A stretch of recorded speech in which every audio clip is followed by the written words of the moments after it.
వివిధ భాషల్లో విభిన్న సినిమాలు చేస్తూ దేశవ్యాప్తంగా తనకంటూ ప్రత్యేక గుర్తింపు తెచ్చుకున్నాడు మలయాళ స్టార్ దుల్కర్ సల్మాన్.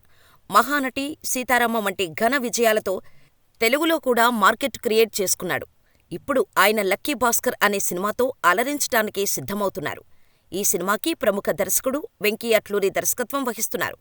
తాజాగా ఈ సినిమా టీజర్ రిలీజ్ చేశారు. ఆ టీజర్ను బట్టి చూస్తే 'లక్కీ భాస్కర్' సినిమాలో బ్యాంక్ క్యాషియర్గా మునుపెన్నడూ చూడని ఒక సరికొత్త లుక్కులో దుల్కర్ సల్మాన్ దర్శనమిచ్చాడు. ఒక సాధారణ బ్యాంకు ఉద్యోగి అసాధారణ స్థాయికి ఎలా చేరుకున్నాడు అనే ఆసక్తిని రేకెత్తిస్తూ టీజర్ కట్ చేసిన విధానం ఆకట్టుకుంటోంది. ఒక మధ్యతరగతి వ్యక్తి భారీ మొత్తంలో డబ్బు ఎలా సంపాదించాడు, అతని జీవితం ఎలాంటి మలుపులు తిరిగింది అనే ప్రశ్నలతో టీజర్ను మలిచిన తీరు మెప్పించింది. అలాగే టీజర్లో దుల్కర్ సల్మాన్ పలికిన సంభాషణలు, కెమెరా పనితనం, నేపథ్య సంగీతం కట్టిపడేసేలా ఉన్నాయి. ఇక సితార ఎంటర్టైన్మెంట్స్, ఫార్చ్యూన్ 4 సినిమాస్ బ్యానర్లపై సూర్యదేవర నాగవంశీ, సాయి సౌజన్య ఈ సినిమాను నిర్మిస్తుండగా, శ్రీకర స్టూడియోస్ ఈ చిత్రాన్ని సమర్పిస్తోంది. మీనాక్షి చౌదరి ఈ చిత్రంలో దుల్కర్ సల్మాన్కి జోడీగా నటిస్తోంది.